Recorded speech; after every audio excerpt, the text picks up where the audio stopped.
Okay, let us see. Um, I will give a recap of whatever we discussed last few classes. Let's take it from here. And first of all, I would like to tell you that there are a lot of opportunities in the cloud computing. So just let us take a quick look at LinkedIn and see that how the job market is. So if you see the like AWS, I told you, right? There are several cloud providers, AWS, Azure, and Google Cloud and Oracle. There are a lot of players in the market. But among all of them, AWS is the main player, Amazon Web Services, and they have a huge market value compared to the rest of the players. But Azure is catching up, but still AWS is the market leader. So let us search in our job portal and see that how many job opportunities are there. But if you see that, right, any given time, past week there are like 50,000 jobs in United States, 50,000 jobs they were posted, right? If you see them, right, last 24 hours, there are 11,000 plus jobs. Last 24 hours, 11,000 plus jobs. And if you see like a 1 week, 1 week, 52,000. And 1 month,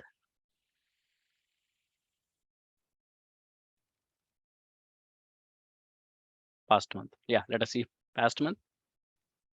You see 132,000 plus.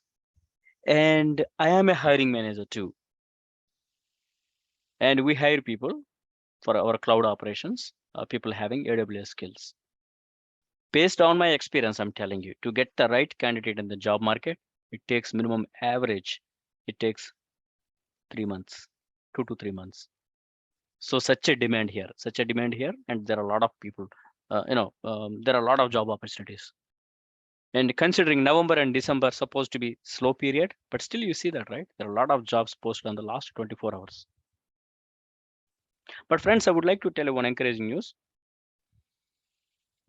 Most of the AWS network engineer or cloud engineer or operational engineer, to do the job, we do not need a coding. Pretty straightforward. Coding is not a bad, coding is not a devil, but I would like to encourage you. But if anybody if that is not your cup of tea, I encourage you guys to consider AWS. And one more thing, the cloud is not going to go away anything. It is not like a it is a new technology. It's no more new technology, but it is like pretty much it is ongoing.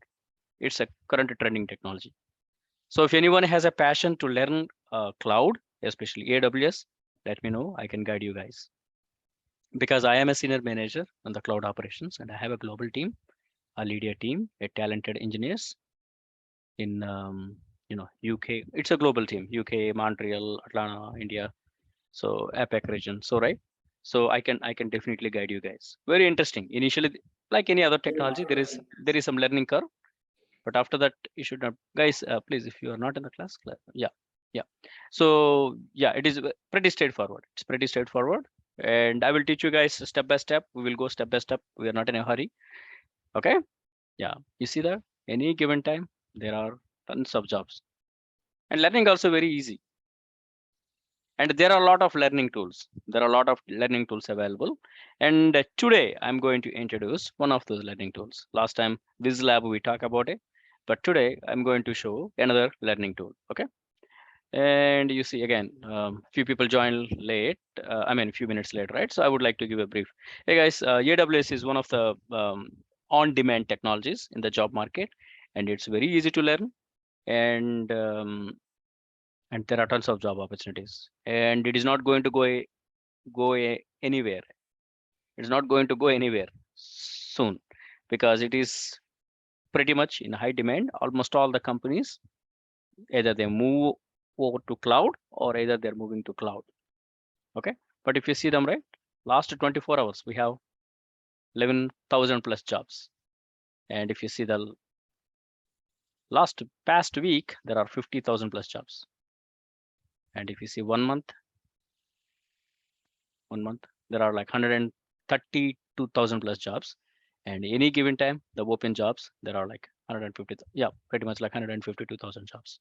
On average time, it takes like it takes 2 to 3 months to fill a right candidate job market. Okay, so you see them. Yeah, you guys, you can take a little research on the LinkedIn and see that, what the job market requirements are. If you see, let us open one of them. AWS engineer.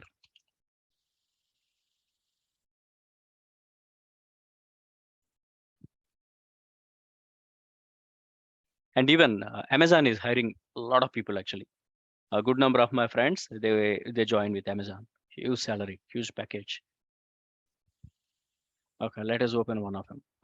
Principal engineer, solution engineer. Okay, AWS engineer. Let us see the requirements actually.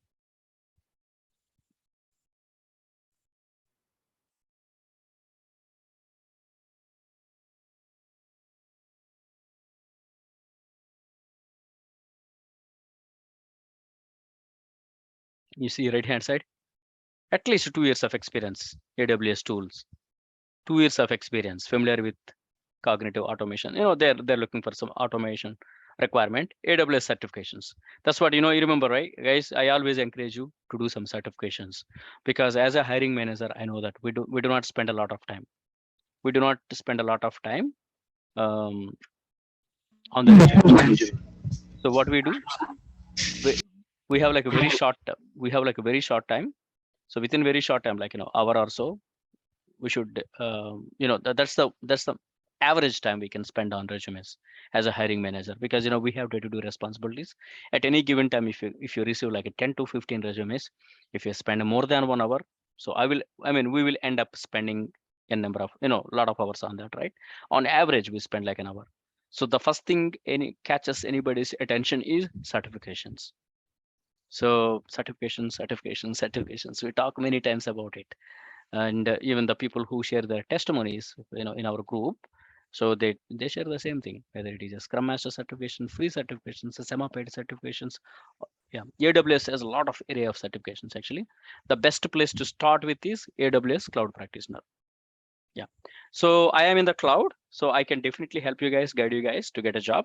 And time to time, I hire people, right candidate people for my workplace. Even my friends, many of my friends are hiring managers. They hire people too. We always look for a right talent actually. So it's very very difficult to get a engineer. Uh, yeah, and if you see the salary range, anywhere like 150, 125, minimum 125, and the mid-level engineers are about like 100. But within 1 year, they can demand 125, 135. Yeah, within 2 to 3 years experience, but not along with the cloud. There are other few tools like Kubernetes, Docker, and these are the tools actually. If anybody can master them, wow, you can demand it actually. Even there are like 200K range salaries also offered in the job market, because it's highly demanded actually. It's very easy to learn. There are tons of information on the internet, and very easy to learn. Okay, let me stop it with this about the job market, and let me introduce one tool, one of the learning tools. I told you, right? Today I'm going to introduce one more. Okay, can you guys see my Air Cloud Guru screen?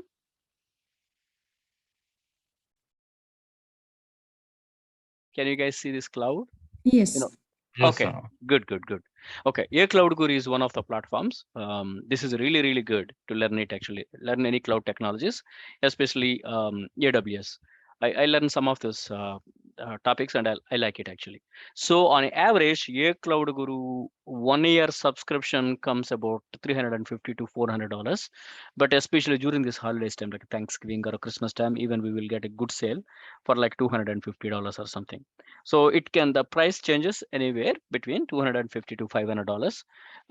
I know it's a pricey, but we can, if we can get maximum out of it. And one of our students in our group, it's a very inspiring story. She desperately need a job, and she was really battling in many fronts of her personal life. And but the thing is, one good thing she did, she completed one of those certifications, AWS Solution Architect Associate. And with that, and she gained good knowledge using a tool like a Cloud Guru or some other tools. She gained a good knowledge, and she got a good job. And she has been working for last 8 months or so. So And yeah, it does not need, I mean, initially there is some learning curve, but after that, it does not need any IT background. It doesn't need any coding background. And, we don't need any big degrees for that. Yeah, just it's pretty straightforward. But initially, as like any other technology, right? Any technology, there is learning curve, right? Here also, it is also the same here. So there are few certifications, but, generally, this is the certification I encourage all the beginners to start with. AWS Certified Cloud Practitioner. AWS Certified Cloud Practitioner. Once you purchase, if you guys can purchase this one, and if you're really serious about cloud, I recommend you guys to do that. So they have a lot of courses actually. This is good enough actually. The certification is AWS Certified Cloud Practitioner. Very easy, and it is advisable to have anyone, like our Scrum certification. As a Scrum certification is not only for the Scrum Masters, here AWS Certified Cloud Practitioners for anyone, whether they are in the job market, whether they are a vendor, whether they are a talent acquisition, anyone, because it does not have any in-depth topics, but they will cover topics good enough to get sufficient knowledge to deal with this IT market, current IT markets. Even talent acquisition guys, even though they don't work in IT, directly, right? But still, they need a certain degree of IT knowledge, because when they talk to the people, when they talk to a aspirants, job aspirants, right? They cannot talk rubbish, right? So they have to talk like a technical terms actually. So AWS Certified Cloud Practitioner is one of the best place to start with. Then once AWS Certified Cloud Practitioner over, it is easy. I can guide you guys, and actually I'm challenging all of you guys. Not only just listen, right, class. Once it is done, right. So I encourage all of you guys, go for this one. And all together, yeah, all together about like 10 hours, about 10 hours learning lessons, and complete this course. And there are some quizzes here. And if you are still interested, Udemy or some other tool, they offer like some practice exams, because here it is offering one practice exam. It's like 1.5 hour. I think this is a real time practical. I mean, not real time, it's simulator, like, pretty much like a practice exam. So it's about like 1.5 hour. Yeah, cloud concepts. No, it's like it covers like cloud concepts, security concepts, technology, billing, and pricing. So it will cover like overall. It's not in depth, because it's like a basic level. There's a 65 questions, and the exam time is like a 1.5 hour. So I encourage you guys to go for that. And once you gain the confidence, so I encourage all of you guys, go for this AWS Certified Solution Architect Associate. Sounds like a little bit heavy, but it's not actually. It's pretty easy. And the good part is AWS Cloud Practitioner and AWS Certified Solution Architect Associates. There are a lot of similarities. I know one of my friends. He gave this exam. He started preparing for this AWS Certified Solution Architect Associate as soon as he completed the Cloud Practitioner. Though Cloud Practitioner is a basic entry level exam, but that gave him enough confidence to attempt this one. Not only that, it covered almost like 40% of the topics of this AWS Certified Solution Architect Associate. Yeah, actually, but it's a lot of fun. You learn it. There are like some hands-on exercises, so those are all simulators. That's why we don't have to worry about it. If we cross any, if I use any services, or if you leave some services running, so we might be charged, right? So we don't have to worry about all of them, because these are all simulators. Sandboxes or simulators, and after a while, they will be disconnected, and it's very safe to use. But the only thing is 1 year subscription. When anybody takes like 1 year subscription, they can get the max amount of this tool. This is a cloud guru. Actually, this gentleman has a testimony to share with. He's one of the founders, and yeah, Ryan is actually, he's from Norway. He's an immigration lawyer. But as his brother and himself, immigration lawyer, right? Obviously not from IT background, but they saw that the the how the cloud technology goes, and they're kind of visionary, and they start this tool actually, so that help them to get into this IT and be very successful. But not only that, they help a lot of people actually. A lot of people get into this IT. So there are a lot of hands-on exercises, quizzes, and it's very, very, very self-explanatory. And you guys can go with your own pace. Okay. So we discuss about the job market and future job prospects of AWS clouds. And today I introduce one more tool, AWS, a cloud guru, and you guys can keep. I took this personal plus. I took like one of the paid one. That is good enough for me to support all my labs, etc. Um, I like this tool though. Okay, a cloud guru. All right. So what will we do? Let us go back to our lesson, actual lesson. Okay. Okay. So in this class, I'm going to do a quick recap of whatever we discussed because it has been for a while since our last class, right? So let me give a little bit a recap of the things. So let me do one thing before we come to the region. So let me start with this one. Can you guys see my screen? One of you, at least one of you. Yes. Yes, sir. Okay. So this is better, right? I will have left side. I see what I'm. Yeah, good. Okay. If you guys are okay, that's good. Okay. I see the thumbs up. Thank you, brother Jesse. And okay. I told you, right? Earlier, server mean it's like a bare metal, a hard drive, server, screen, etc. Like our regular computer. That is server. So, but what happened as we need more computing power, as our banking application or shopping application, it takes time. If it takes a lot of time, we will be frustrated, obviously, right? So because now everybody user expectations are high, so they expect that certain transactions or any application run like a very quick. So on premises generally, what the companies used to have, they used to have a data center in one of in their office, one big hall or something. They used to allocate as a on premises, um, what is that, on premises computing center, right? That's where they have like a lot of hard drives, a lot of networking to connecting all those hard drives. And there are servers, storage, networking, middleware, there is a lot of things actually. So one advantage of on premises is they control everything because that is in their building, they control everything and their engineers take care of it. And relatively secure because that is totally their infrastructure. So they control that infrastructure. So they can shut that infrastructure from outside attacks efficiently because that is totally theirs. But one disadvantage is they need a dedicated workforce engineers to around the clock to maintain that, and they are responsible for all the storage, networking, power, any issues or any damage, etc. So that is on premises. But next concept is cloud actually. So instead of we deal with all this bare hard metal, Amazon or Azure, Microsoft, or those people provide a cloud computing. So what they do, what is the cloud? So they hide all those hardware details so that we don't have to maintain a separate building. We don't have to have a separate rack of hardwares and all these network cables, etc. Amazon will do it everything for us in their location. They don't do it in our location. But what they will provide? They will provide a software interface, just like our Gmail. Gmail is, Google Drive is one example of cloud computing too, or Facebook, that is another one.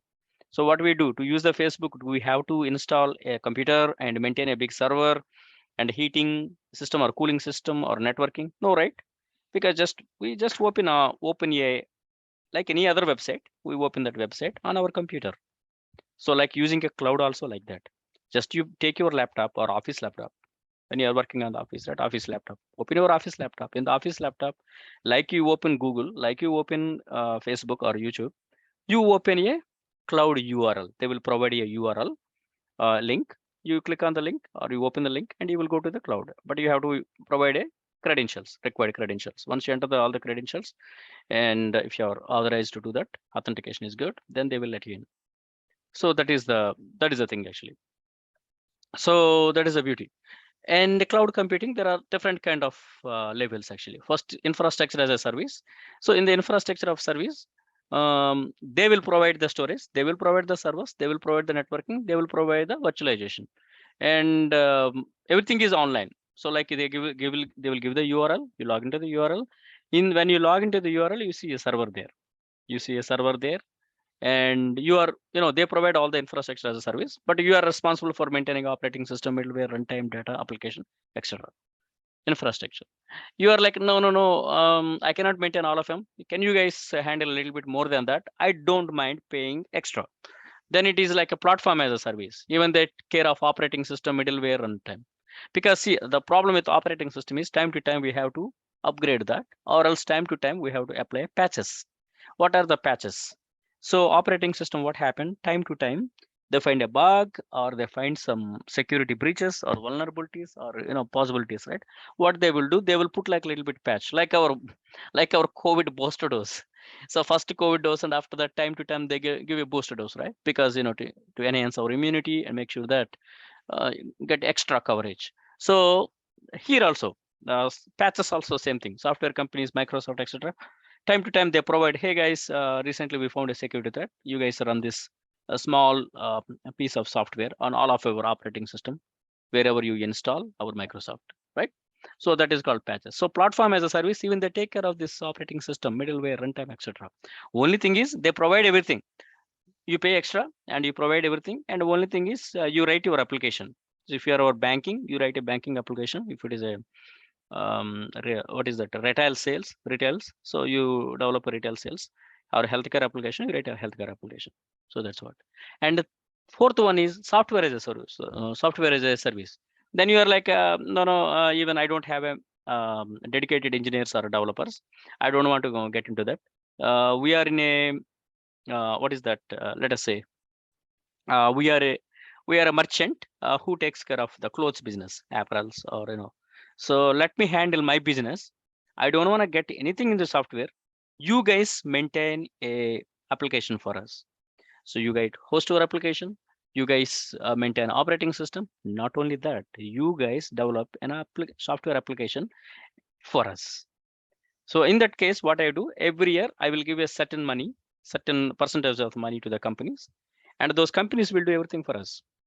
Those companies find a server and operating system, and they will develop our application. They will deploy our application. So I work with a company as of now. So we work on the SaaS model. So what we do at our work, I'm telling you overall, there are many companies in the market. That's why it is not a secret. So what we do, so we provide software as a solution, software as a service, sorry, software as a service. So what we do, there are vendors like Tommy Bahama, Skechers, Under Armour, etc. Right? The clothes business. So we guys tell them, hey guys, you give us certain money, lump sum money, and you do your business. You don't worry about any software thing. We will do the software needs for you. So time to time they will come back and tell us, hey, we need a little bit more than that, or we need this additional features, or we don't need this feature, whatever it is. Based on it, we will adjust it. So this beauty of this cloud computing, anything is, if you need some service, if you use it, you pay for it. If you don't need something, you don't use it, you don't pay it. It is like utility model. You use more electricity, you pay more. If you use less electricity, you pay less. It's not like a flat bill. So flat billing kind of thing is like on premises, whether you use it or not. When you purchase 100 computers or 1,000 computers, so you invest a lot of money capital, and that is like kind of you stuck there. If you need more, you have to buy more computers. But here it is not. You don't buy building, you don't buy computer, you don't do anything. Actually, just what is that? You take this cloud computing subscription with the AWS or somebody, and just use it as per your need. Especially holiday time, if your business goes up, you need more servers, and you request, you yourself can spin more servers. You take more servers and you pay for it. That is called scale up. And after the holidays or after the business period, after the busy period is down, you don't need more servers. You can destroy them, and that's called scale down, scale up, and scale down. Everything is at your fingertips. So only thing is, like any Google application, like our Facebook application or YouTube or whatever it is. So just you on your computer, you open a URL and you keep doing everything. It's very, very, very good actually. Initial look like a little bit strange and confusing, but after that it is good. And after that it's very easy. Last time we discussed it actually. What is data center? Whoever lives in Atlanta, you guys should be know that in Satellite Boulevard, Suwannee, outside of Suwannee, there is a big data center. Data center is nothing but it's a big building. Like think about like a warehouse. Think like a warehouse. The warehouse is full of computing machines and networking cables. cooling missions because they generate a lot of heat, right? And power, make sure that there is a constant supply of power. If there is any power shortage or something, we cannot afford power cuts. That's why there is always a backup of a power or power supply, right? So these are all things actually, cooling and protection, like surge protection, or what is that, thunders, whatever it is, right? Lightning, etc. So that is called data centers. And availability zone, these are the concepts actually. Whenever you are in the cloud environment, you get familiarized with some of these keywords. When somebody is using it at workplace, right, you don't get confused actually. So if you know all these concepts, so for whatever job you take it, whether a developer, business analyst, scrum master, doesn't matter. So whatever we are discussing here, that is good for anybody in IT industry, because like our scrum, common for anybody, cloud concepts, whatever we are discussing, common for anyone. The more you know, you will gain more respect at your workplace, right? So okay, here, data center availability zone is like a one or more data centers, individual data center. They are not at the same location. Something happened here in Suwannee, but at least they have another data center somewhere in Columbus or outside of Atlanta or something. So there is a guarantee that if there is a fire accident at one place, make sure that it's somewhere else, right? So that's why one or two data centers, individual data centers. Availability zone comprises of one or two individual data center. That is availability zone. If there are more than one or two availability zones, that is called region. A region has a one or more availability zones. And again, availability zones is having one or more individual data centers. Say for example, region, AWS one region is like a North Virginia region. North Virginia region, this is pretty straightforward, Eastern North Virginia region. So there we have like a multiple availability zones. If something happen in one region, and there is a chance that the data or whatever it is that is secure, that is called high availability. Okay, so always think about it, data center, one or two data centers, frame availability zone, one or two available zones, it is like a region. Okay, and you see that there is a low latency resilient fiber connectivity actually. So see, you don't worry about this connectivity, you don't worry about these buildings, you don't worry about these data centers, you don't worry about availability zone region, we don't worry about all of them. Only thing is we use them, we pay for them. That is the headache of AWS, that is a beauty. But if you decided to doing everything, that is our headache. We have to hire a building, we have to hire people to do that and make sure that everything runs smooth, right? One funny thing I tell you, one of my previous company, there was a what is that? There was a downtime. Something server happened. Something. You know what? It was almost like a down like a 1 day or something. 1 day or certain number of hours. People were doing a lot of research. Lot of network engineers. Even they called engineers from outside. You know what they found? It's like a small electric component actually caused that short circuit. That hardly it's like a $10 worth, $10 or $15 worth. That caused almost like people lost almost like a 1 day worth of work. The whole corporate has like 3,000 people. They cannot do anything else. Just that's such a waste of time, right? So, and not only that, they have to take the help of other experts to nail it out, right? So it's such a waste of time.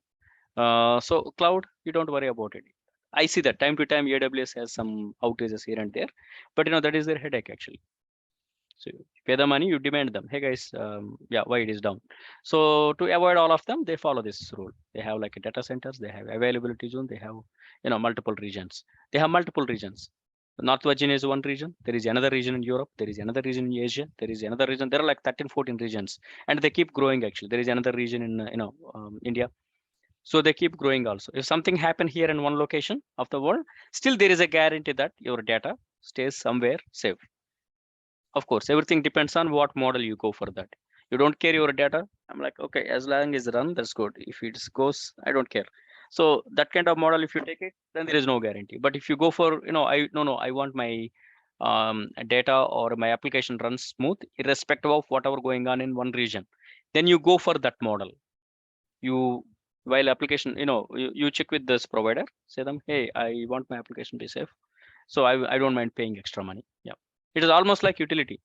You need extra features, you pay for extra. You need extra power, you pay extra. You pay less. I mean, you need less power, then you pay less actually. It's like utility model. It's like a flight, you have like economic class and you have business class and first class, right? So like that, whatever you want, you pay for that. Like everything is like utility. There are tons of examples on the market, right? Yeah.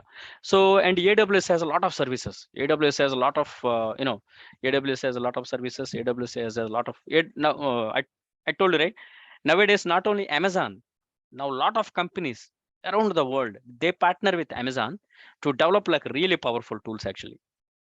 So Amazon provides the core basic AWS, and they have a lot of function. They keep growing and they keep adding, and they have a very talented pool of engineers. But not only Amazon, many other companies, they work with Amazon to develop like really efficient services for AWS. So you see, IoT is there, engagement is there, analytics, management, robotics, whatnot. So cloud is not going to go anywhere. You see them, all the future is here. Blockchain is there. So machine learning is there. Everything is there actually. So don't worry about it. Don't get overwhelmed. Just give like overall idea. So what cloud offers, right? Yeah, but lot of things we can do using clouds. Okay, as we discussed, right? Understand the difference between a region and availability zone and edge location. Edge location, we will talk about it a little later, a little bit confusing now. A region is a physical location in the world which consists of 2 or more availability zones. I told you, right? North Virginia has like 2 or more availability zones.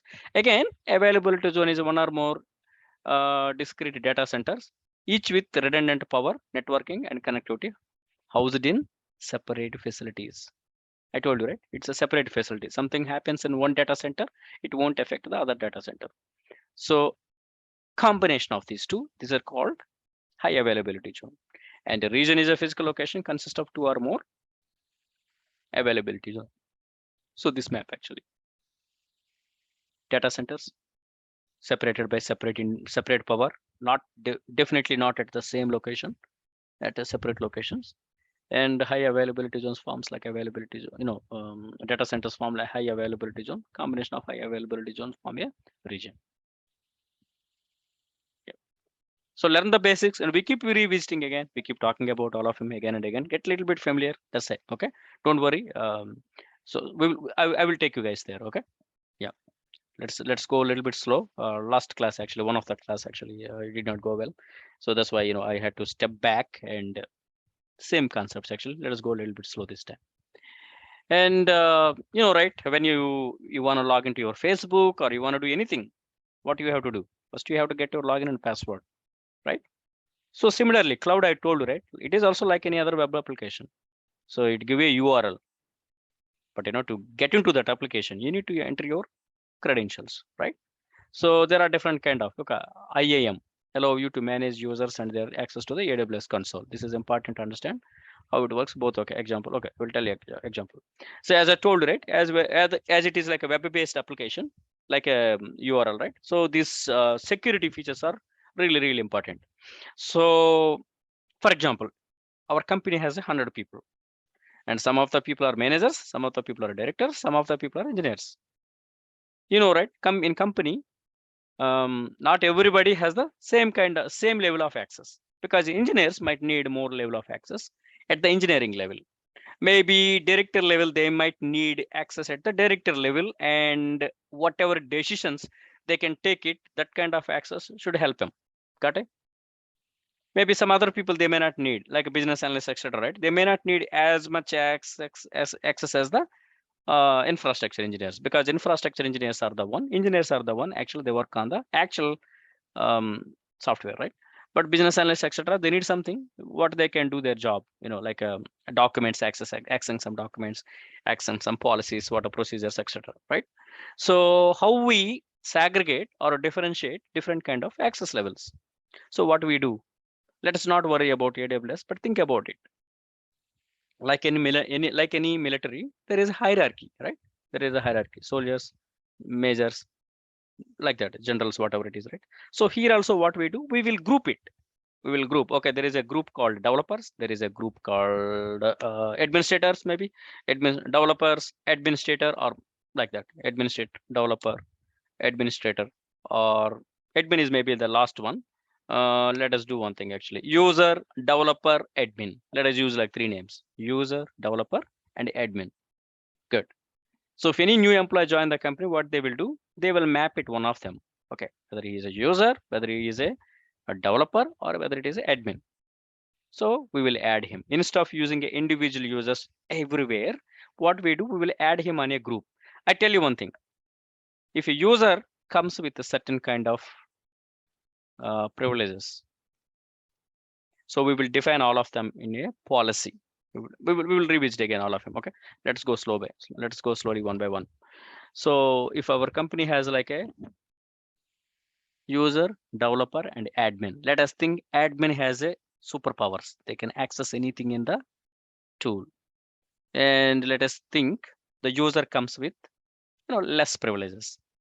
The developer comes with a decent level of privileges, less, decent, and super, right? Less, decent, super. So if anybody joins the company, we will see that wherever he fits, we will add him to that group. That's of groups.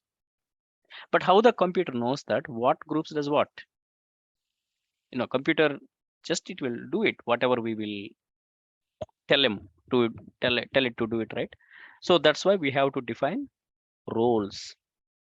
We tell them, okay, if the user, if anybody is a user should able to only do the tasks like 1, 2, 3, 4, or 5. But if anybody is a developer, he should able to do 1, 2, 3, 4, 5, 6, 7, 8, 10, up to 10. If anybody is an admin, he should able to do all of them like 15. So these are all called rules. So 3 things we need to think about it. Okay. In the rules IAM, you have to think 3 things actually: user, groups, roles, and policies. Okay, we will discuss again. Okay, don't get confused here. I will revisit actually one step after.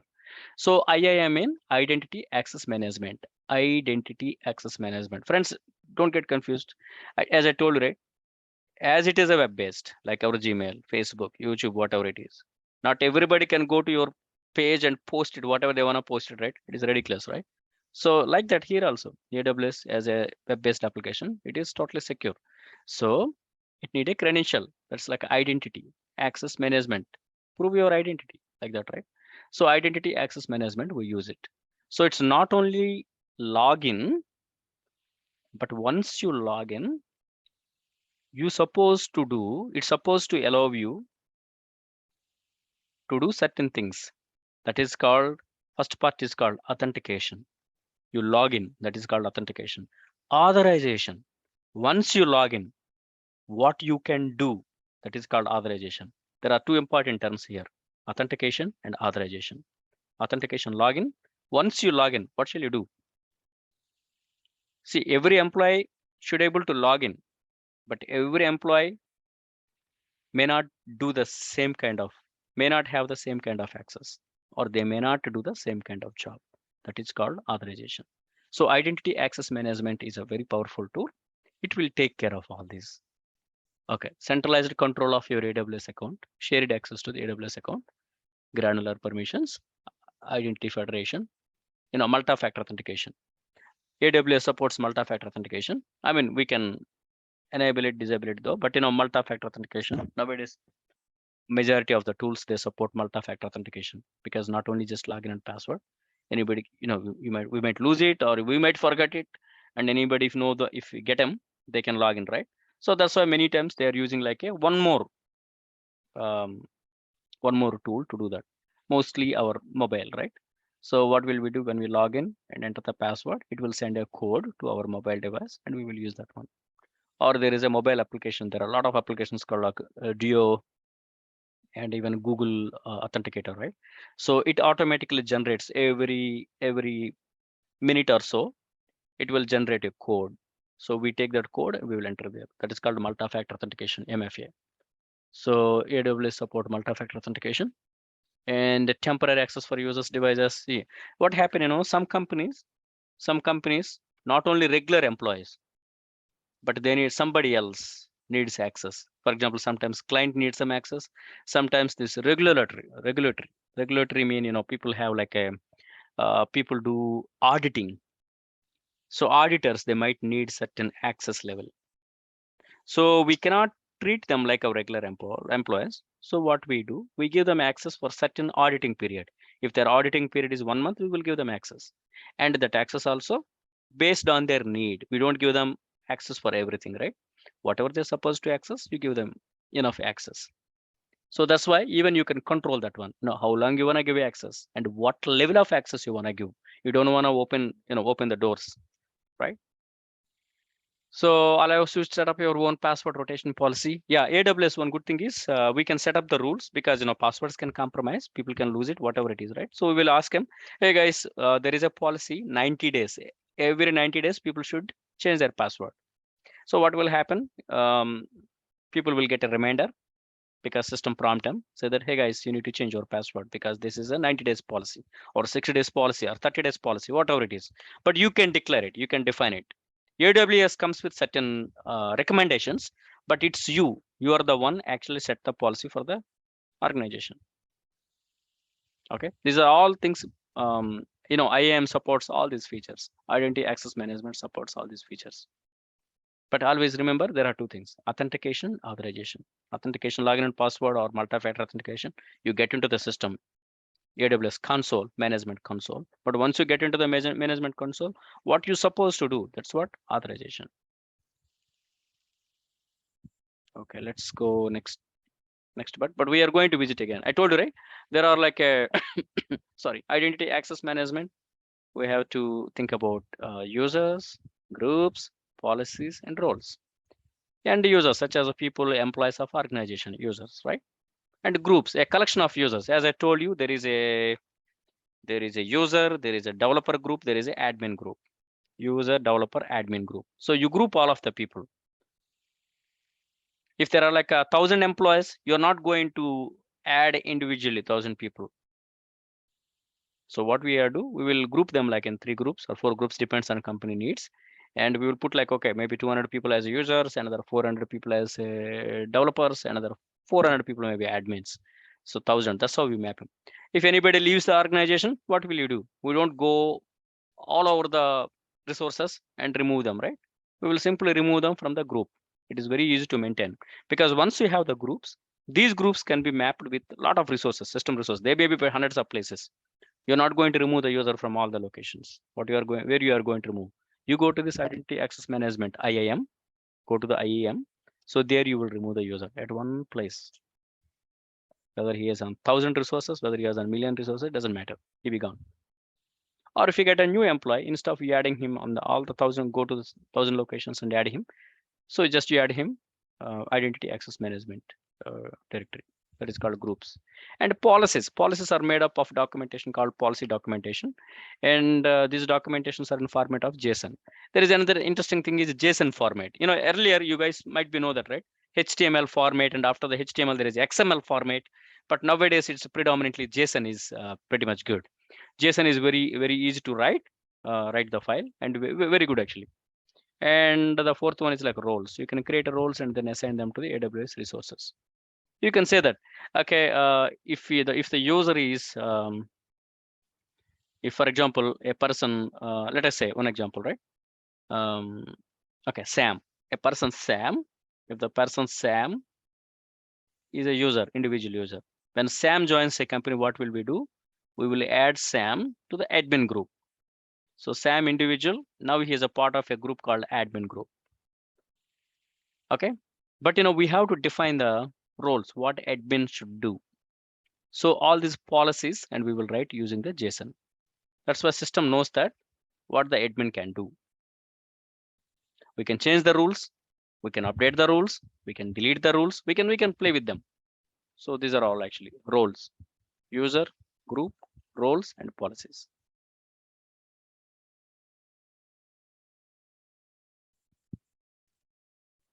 Okay, earlier we discussed it actually, right? S3 bucket. Simple storage service. Simple storage service is S3 bucket we discussed earlier in our previous class. But let's not worry about it, S3 bucket. But think about it. You have a lot of documents on your computer, and you share the computer with your rest of the family members, or you have a lot of documents for a different purpose. What will you do? For example, tax document. What will you do? You create a separate folder called taxing, and you put all the tax related documents in the taxing. Or you go for vacation. You want to put all these pictures, images, whatever it is, right? What will you do? You create a vacation folder. In the folder, you put all the vacation related info, right? Similarly, AWS also provide a feature called S3, Simple Storage Service. Simple Storage Service, there is a concept called bucket, but bucket is bucket is pretty much like a folder. There is a folder. In the bucket, you put all the documents, whatever you want to put it. But like, in the family, you maintain your own folder name, right? For example, you put a vacation folder and you try to create another folder called vacation. What system says? It tells you there is already a folder exists with the same name. You want to overwrite it. If you say yes, what will happen? Old one will be gone, right? Similarly, AWS they use a different terminology, S3 bucket, S3. But AWS won't allow us. AWS say that, hey, it's already existing, use a different name. Because for example, I want to use the same name which some random person is using somewhere else. If it is allows, right, I will overwrite his content. I don't know what other person is using. That he will be after AWS. That's why AWS won't allow. AWS say that create a unique name. Create a unique name. But think about it S3 as a bucket. S3 bucket is nothing but like a folder. And we will discuss a little bit deep. We discussed all these S3 bucket in the previous class, but again, let's go a little bit slow this time. So the basics of S3. S3 is object based, allows you to upload files. Files can be, from 0 byte to 5 terabyte.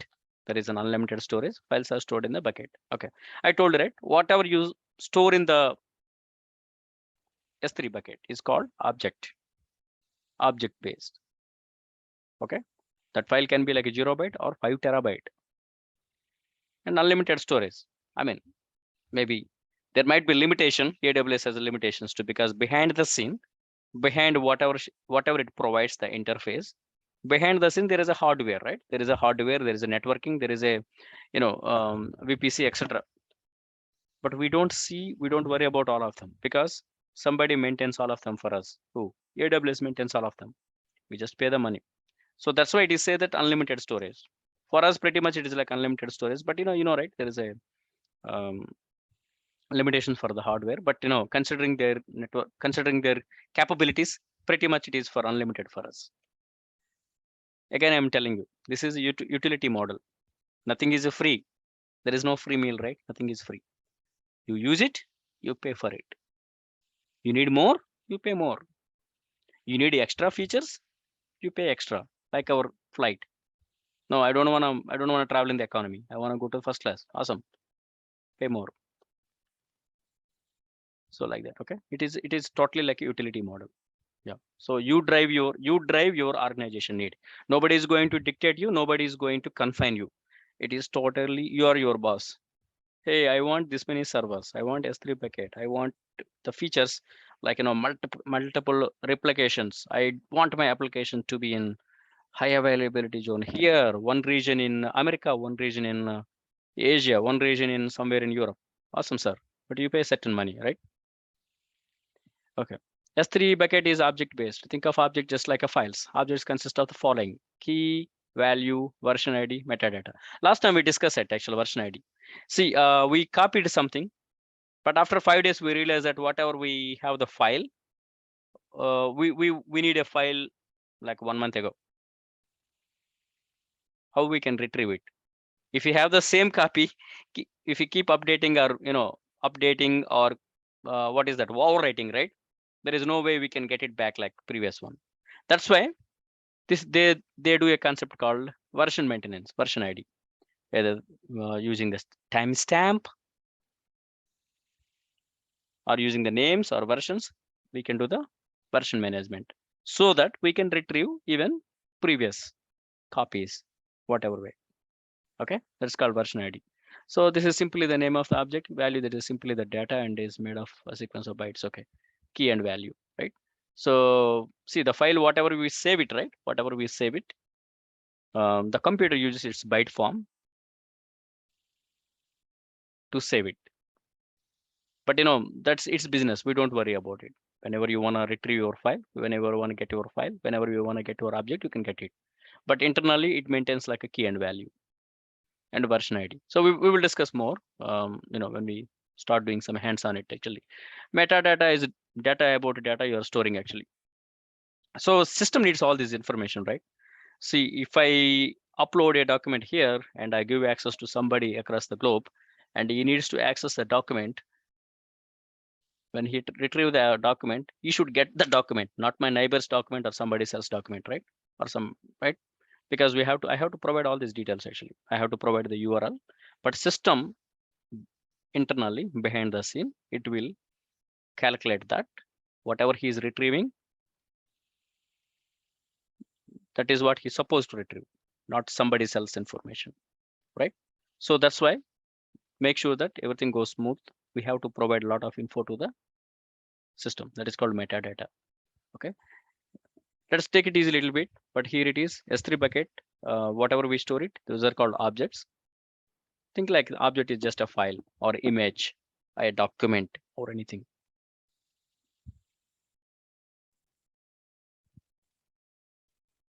Okay.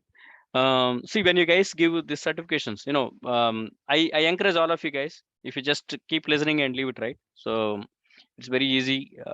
You forget all of them. So I encourage you guys, take whatever tool it is. There are a lot of tools. Udemy, go for Udemy, $10, $15. Or you want to invest more because you are serious about cloud. I know that some of you guys I had an individual talk in the past. So some of them showed interest on the cloud. So I encourage you guys, go for a really standard world-class tool like a cloud guru. Udemy has a nice lessons like 10 to 15. But the problem is Udemy does not have simulators. So you purchase a lesson there, but again, to get hands on it, again, you have to take a AWS free account, which is free account for 1 year, and do some hands on it. So I encourage all of you guys, not only just learning concepts, do some hands on it, so that it will be very clear. So don't worry, this is not the final class. This is not only the class, right? We keep discussing same thing again and again.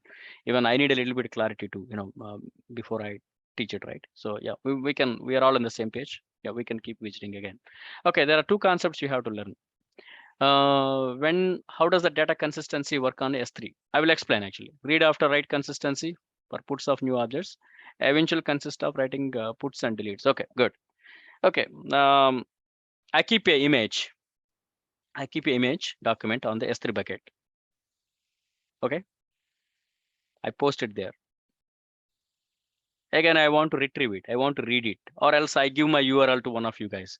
I tell them, okay, I am here in US and you are somewhere else. Let us think you are in Australia or somewhere else.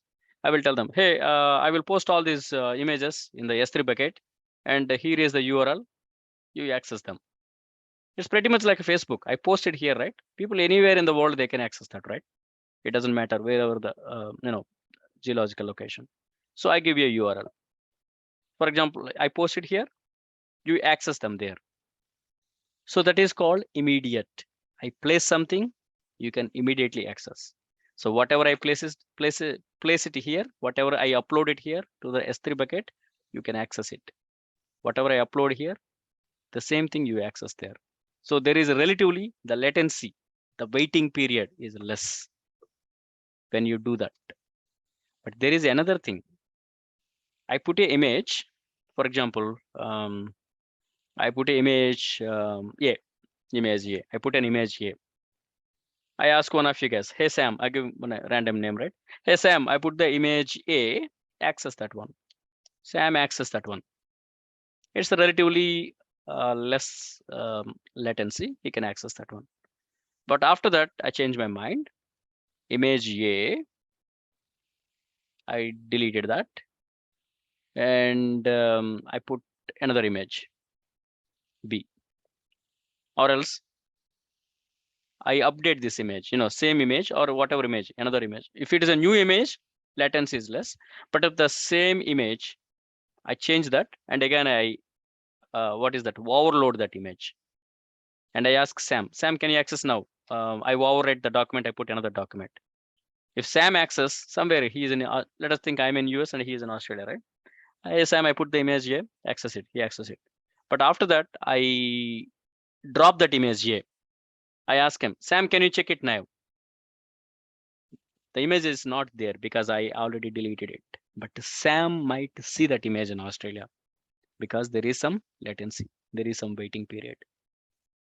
But if Sam keep trying, after a few seconds, you may not see the image because by that time, system automatically the change reflects. That's why it is saying that eventual consistency, eventually takes place. The eventuality may be in few seconds, fraction of seconds, maybe minute, depends on the network connections here and there. First time when I put an image A, Sam can access the image A. But if I delete the image A, still Sam might able to see that for a while. After that, it will be gone because there is some latency. Or else, if I update my image, I put the image A, but again, I put another image, but it's same name A. So what it will do, it will overwrite, right? It will overwrite the image. But Sam might see my previous image only because again, there is a latency. That is called eventual consistency. Finally, it will reflect whatever I put it here, whatever I do it here. If I delete it, it should delete him. He should not show the image, but still he will able to see the image because of this latency. That's why if you see them, now let's go back to this terminology. Read after write consistency for puts of a new object. If I put an image A, first time, new image, I put this image in US, Sam access in Australia immediately, pretty much like consistency. But eventual consistency comes when I overwrite already existing puts or deletes. Can take some time to propagate, can take some time. It may happen, may not happen, but AWS for safety, it is telling that, hey guys, when you put the new image, consistency, pretty much decent consistency, you can access immediately. But if you delete the image, other person, it might take some time. It can take some time. That is called eventual consistency. A lot of these exams like AWS Cloud Practitioner, I mean, they look like a little bit confusing, but you think about these generic terms, right? You think that, one person is posting here in US and another person is accessing from other side of the globe, India or Australia. So you think about it. If you put it first time, you will access immediately. But if you delete it here, it will take some time for him. Or if you overwrite something here, it will take some time. The sometime is called eventual consistency. Pretty much almost like this AWS Cloud Practitioner, AWS Solution Architect Associate, they have this one question. Okay, got it clear? First time, consistency. Or so delete or put mean you are putting there. Think like this one, generic terms only. You are placing there, you are uploading there, or you are putting there in the S3 bucket. That's what actually. So read after write consistency. Read after write consistency. First to write it there for puts of new objects, for new objects. Eventual consistency for overwrite puts and deletes. Okay, don't get confused, but it's okay. But there is one question we can expect from this confusing terminology. Here, if you write a new file and read it immediately, afterwards you will be able to view the file for the new file. If you update an existing file or delete a file and read it immediately, you may get the older version or you may not. Basically, changes to the object can take a little bit of time to propagate. That's why he is using the word eventual consistency. Eventual consistency. Eventually it happen, but it may or may not happen. But AWS, just for safety, they're telling it. So friends, I want to tell you why it is happening. See, though it look like the same website, whatever it is, right? But we should understand that behind this software website, right? For example, Google Mail or Facebook, whatever it is, there are a lot of servers behind. Those servers are not at the same place. Those servers are not connected by the same cable, right? They are across the globe. They may be connected using the fiber cable, using under, even under the sea, under the oceans. So obviously there may be some latency, even though they are using fiber optics, should go as a light speed, but still there is a latency, possibility of latency. Okay. Okay, this is our words. Okay, Amazon is giving some guarantees because, to win the customers and their confidence, right? So Amazon is offering a lot of stuff actually. So built in 99.99% availability for S3 platform. So they say that, hey, once you place something on the S3 platform, yeah, pretty much you are guaranteed 99.99% it's guaranteed. Your item will be there. Okay, until unless you screw it up, right? Until unless you delete it or do whatever it is, it's there. Amazon guarantees 99.9% availability. Amazon guarantees 99.9999. There are 11 nines. Durability for S3 information. S3 bucket, when you build the S3 bucket, it will be there 99.9%. When you guarantee availability, pretty much, there may be some downtime. I see that last time actually during sometime AWS, there is a little bit outage here and there. It's a little bit strange. So Amazon guarantees 99. There's 11 nines durability for S3 information. You keep it something, pretty much there is a chance that 99.9999% guarantee durability for S3 information. Okay.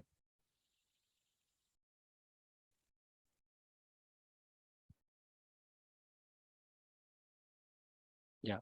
So we can expect like one question from one of them actually. Built for 99 availability for S3 platform. So S3 platform, it is like a 99.9% availability. Amazon guarantees 99 point availability for the S3 bucket. But if something you keep it on the S3 bucket information, there is a pretty possibility that it will be there. So the Amazon is giving like 99.911% guarantee. Okay. Okay. You might ask me a question. Okay. They give the guarantee. Amazing. But what will happen if something happened there? Right? Still anything is possible because behind the scene, this is all hardware. This is all involves power, cables, networking, lot of things, right? So in that case, what Amazon does, Amazon will give us some credit points. If something, anything mess up, right, beyond their percentage, whatever they guarantees, right, they will give us some money. Either they will give us some credit points, and those credit points we can use it for additional services. Sometimes what they do, hey, we messed up your S3 bucket, so let us spin your bucket and give you back. So you guys don't have to pay money for certain hours or something. Okay, they try to compensate by spinning a separate server, by spinning S3 bucket, and try to retrieve the info. And if not, they will give us back some credit. Irrespective of they give like a 11 nines, whatever it is, right? But still there is a small fraction of possibility because of this hardware natures, etc.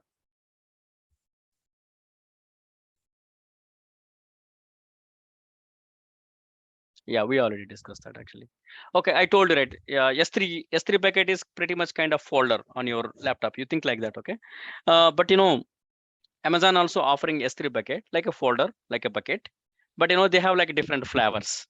Not all S3 buckets are not the same. So they come with different flavors. So one is like a standard S3 bucket. Second thing is like infrequent access and one zone, intelligent tier. And if you remember last time we discussed the Glacier and the Glacier Deep Archive.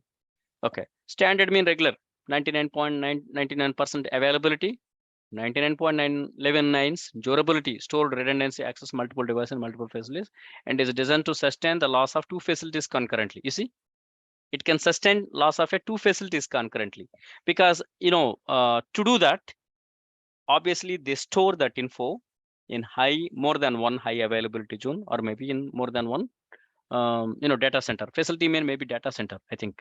So designed to sustain that loss of two facilities concurrently. Yeah.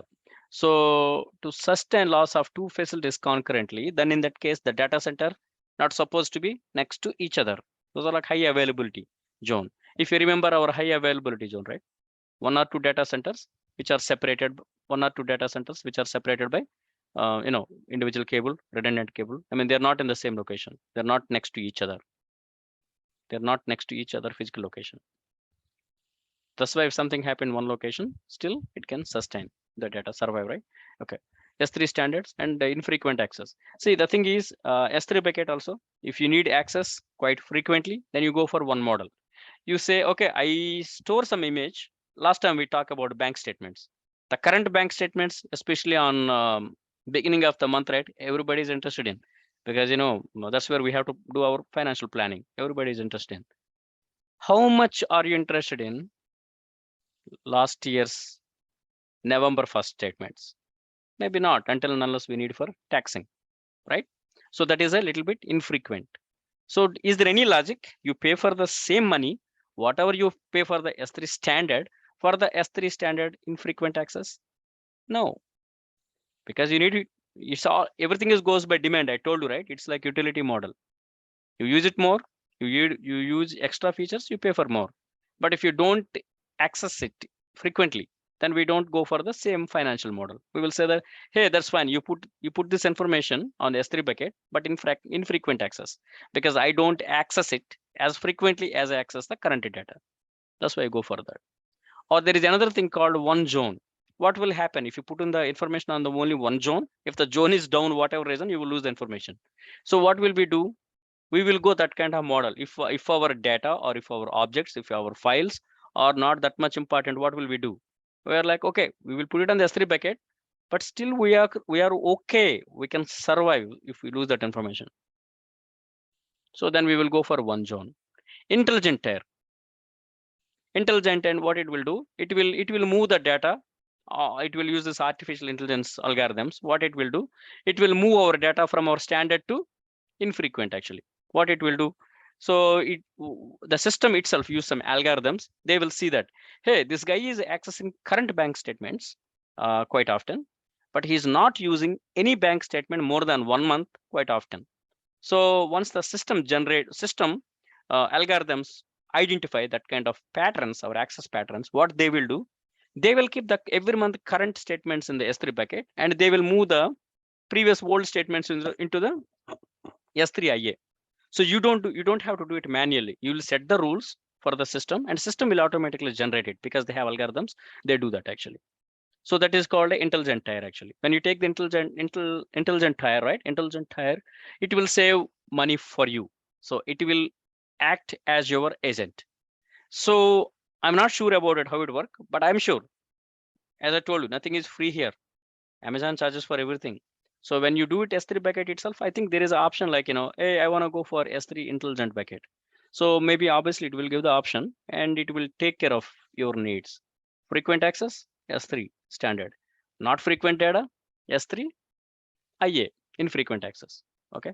So last time we discussed about S3 Glacier and S3 Glacier Deep. See some of the data.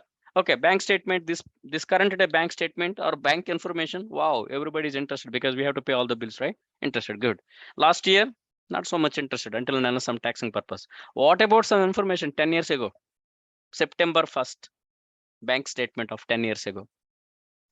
Even further not interested, right? But whatever reason, for auditing, whatever it is, you need to go, you need to have the 10 years back bank statements. What do you do? Most of our bank portals, they won't give that information. What do? You go to the bank and you will ask them, hey guys, I need your information for 10 years back. What those people say? Hey, yeah, certainly we can order for you, but it will take 2 weeks time. You got it? They won't give you, they won't print right away.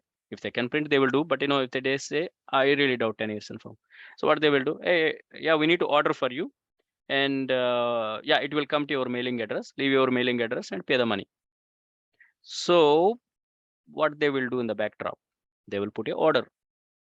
So their banking application will request for that information. So that kind of information can stay in the S3 Glacier or S3 Glacier Deep Archive, because which is not current, which you're not in demand. You have time for that. You have SLA time for that. You take your time and you present that. Understand? So everything based on needs. If you need a standard model, go for S3. S3 bucket comes with different flavors. S3 standard. You're like a infrequent access. Then you go for that model. Obviously, S3 IA is cheaper than S3 standard. Then you go for S3 one zone IA. Obviously, it's cheaper than both of them. Then you go for S3 intelligent tier. Intelligent tier will work as your agent, and it will move the data between S3 standard or S3 infrequent access. Or else you can go for another flavor called Glacier, S3 Glacier. These are all S3 buckets only. But you go for S3 Glacier because you will tell them, hey, I need a bucket, but I don't access this data quite often. I can wait for it 2 weeks or 1 month or whatever it is. Then you go for Glacier. And there is another one where you can even wait more than that. See, here it is. S3 Glaciers are secure, durable, and low-cost storage class for data archiving. You can reliably store any amount of data at costs that are competitive with or cheaper than on-premises solutions.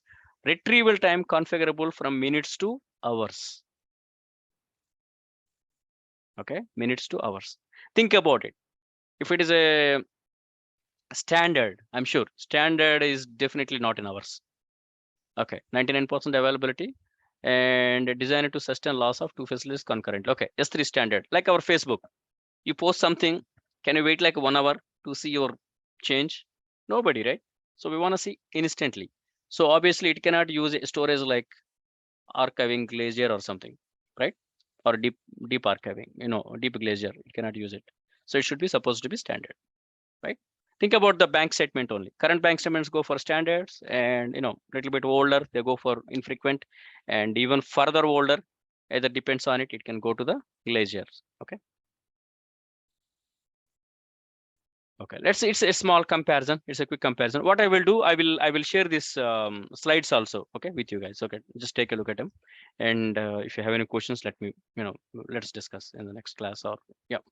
So S3 standards, S3 intelligent tier, standard IA, standard, one zone, Glacier, and deep archive. You see that it's designed for 911. What is that? 11 nines, 11 nines, 11 nines, designed for availability zone. You compare it, give a comparison. My friends, I want to tell you, even I have to go through it and memorize some of them. I'm sure we have questions from that. Okay, go and take them. For AWS cloud practitioner, I don't think they will go this deep, but definitely AWS solution architect associate, I think we can expect questions from them. Yeah, but it's a quick comparison of all of them. Okay, take a look at it. Okay, I will share the PowerPoint. Glacier 8 is over already discussed it. Okay. You are charged for S3 in the following ways: storage request, storage management pricing, data transfer pricing, transfer acceleration, cross-regional replication. I told you, right? Transfer acceleration. You want a faster, you pay more. You can wait for it, like a Glacier kind of thing. That's okay. You can pay less. Data transfer pricing depends on it. Data transfer, how speed you want to do that, and how much volume you want to do that. Everything data transfer. Storage, depends on the you want more storage, you pay more. You want less storage, pay less. Requests, and not only storage, right? See, they're how nicely, cleverly they're building everything for it. Requests. I put an image in the S3 bucket, but if more people hitting it, they want to retrieve it. They want to get the information. They want to access the information, right? So obviously the hit ratio is high. So I think I have to pay for that one too. Because see, if somebody access my file on the S3, it will add network traffic, right? Network traffic. And application should able to handle all of them. So there are other factors there. So that's why I have to pay for that one too. Storage management pricing and a data transfer pricing, transfer acceleration, cross-regional replication. I told you, right? Cross-regional replication. Your information will be in one region, and again there is a replication of information in if it is one region in America, second one is like APAC or somewhere in EMEA region, mean Europe or etc. If something happen here, at least there is a guarantee that it is there. So yeah, so these are all features available. We will go based on our application, based on our needs. Yeah, and this is called cross-regional replication. I told you, right? S3 bucket. Whatever you put it on one region, US, there is Australia also, you will replicate it.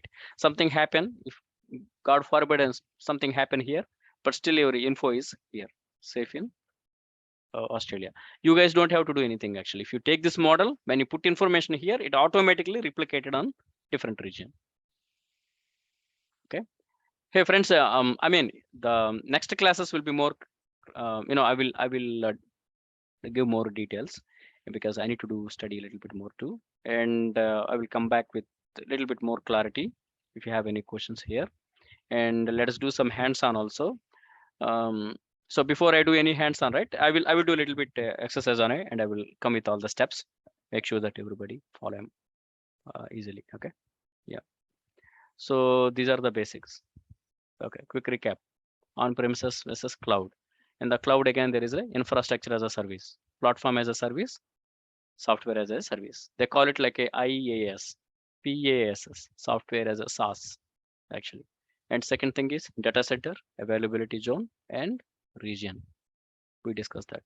And AWS offer a lot of services, and they are working with a lot of companies across the globe. So they're coming up with more and more applications actually. But let us discuss whatever is required at this time. And high availability zone, there is a discussion, right? A region is physically located one, two or more availability zone, that is called a region. High availability zone is one of discrete, discrete data centers, each with redundant power, networking, and connectivity, housed in separate facilities. If something happen one facility, still there is a guarantee. There is a possibility that other will survive. And there is a identity access management. So we discuss about identity, identity access management, identity access management, because this is all web based. For like any other web based applications, even in the cloud also, you need your login and password. In addition to that, give additional security, we have the multi-factor authentication. Mostly we have like applications like a Google Authenticator or Duo. There are like a lot of applications. Actually, what the companies do, they will ask you to install that app on your mobile. So this automatically generate a code. So you need to enter that code to log in. And IAM allows manage users their level of access, as we discussed, right? Users, groups, roles, policies. You can keep changing the policies actually. So that system understand that. System is computer, just it follow your instructions, whatever you want to do. How you want to tell that? You cannot tell like a human being, we cannot tell with orally, right? What will we do? We will put all the rules, policies here in the JSON document actually. I encourage you guys, do a little research on JSON format. You will find it's very like readable, very pretty plain file. Let's see.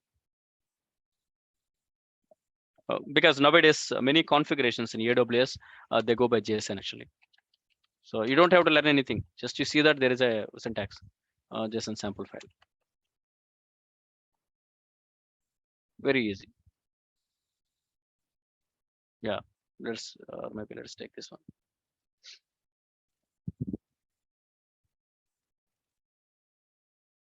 Friends, trust me, this is how software industry work.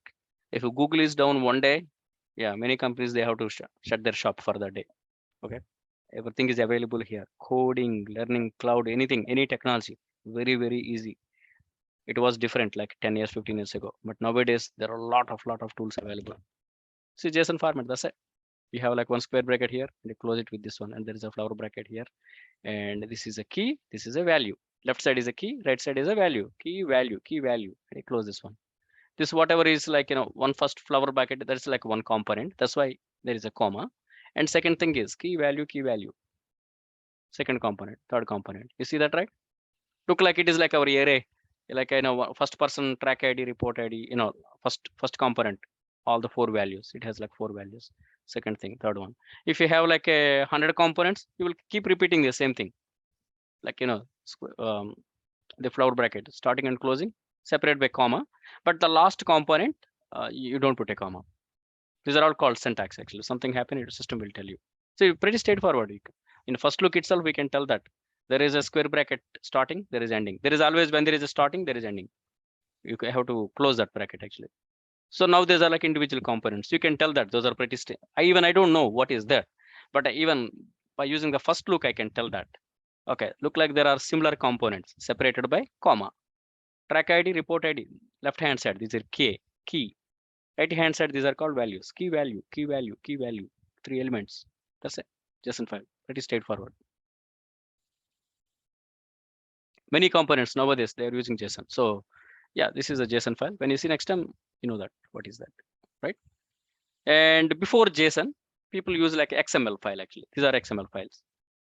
So it comes with these are all called tags. Comes with that. But XML files also good, but JSON file has a better readability. Those are pretty simple file which computer can understand easily, especially this AWS configurations. We use JSON files. Okay. Policies are made of documents called policy document. These documents are in format called JSON, and they give permissions as to what user group role is able to do. See, these are users, these are groups, these are roles. Great. But how the system knows that? Because we declare here in the policies. The user Sam recently joined the company and he belongs to the admin group. As a admin group, he's supposed to do certain roles. As a admin, he should able to access other users. He should able to delete other users. He should able to access S3 buckets, or you should able to create a bucket, delete a bucket, or whatever it is, right? So we are talking about it, but how the system knows? We put all of those policies into a JSON format.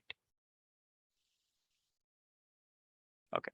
Identity access management, user level important. Okay, we discussed, right? So S3 bucket. S3 bucket is like a storage device. There is like a EC2 Lambda function. There are a lot of functions we are going to talk in the coming weeks. So these are all, get familiar with this one. But S3, you always think about it like a folder on your desktop. So S3 bucket has object. Everything is whatever we store in the S3 bucket, that is called object. See, whatever we are discussing in this class, this is pretty good, pretty enough for AWS cloud practitioner.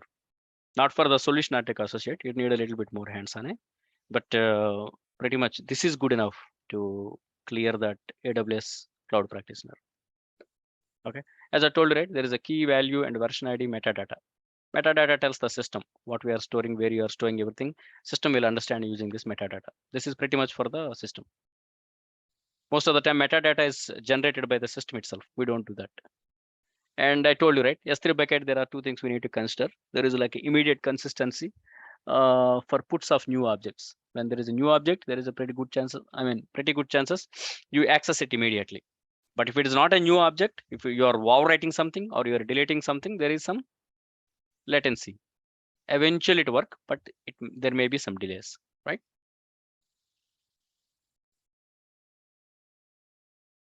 Okay, if you write a new object, read it immediately. Afterwards, you will be able to view the data. But if you put an existing file or delete a file, immediately you may get a older version, or maybe not. Basically, change the object can take a little bit time to propagate. It may, depends on the location. S3 bucket has the following guarantees. Amazon is giving some guarantees. Yeah, built for 99% availability. Availability guarantees durability. Okay. Yeah, we discussed this one. There are different kind of S3 buckets. They come with different flavors based on your business needs. Standards, infrequent access, one zone, intelligent tire, and glacier and glacier deep archive. Okay, based on your needs. So all this in one single shot, actually you can give a comparison of all of them. And you change the S3 bucket following ways. Storage, you pay, you are charged based on storage. You need more storage, you need to pay more. More requests for your content, then obviously pay, because I told you, right, it will add networking overheads, right? Storage management pricing, what storage management pricing, I told you, right? This is all storage management, standard Kava, standard or intelligent or standard infrequent access or one zone glacier or glacier deep. So everything depends on storage management pricing and the data transfer pricing and the acceleration. You want to have frequently, less time, you have to pay more. Cross-regional replication pricing. I told you, this is, you put a data here in the US, but you want to replicate something in Australia, another bucket. So this is called cross-regional replication. In US itself, there are a lot of regions. You think about it. There are multiple regions here, and there are a lot of regions here in Europe and Africa. So there is a region here. So cross-regional replication. So you can decide actually where you want to see data. Okay. Yeah. Let's stop it here for today. But friends, if you don't understand, if you miss something, if you don't understand something, don't worry about it. We will keep visiting again and again. And the cloud is very easy. But if somebody decided to follow this cloud path, I strongly encourage you guys. This is really good.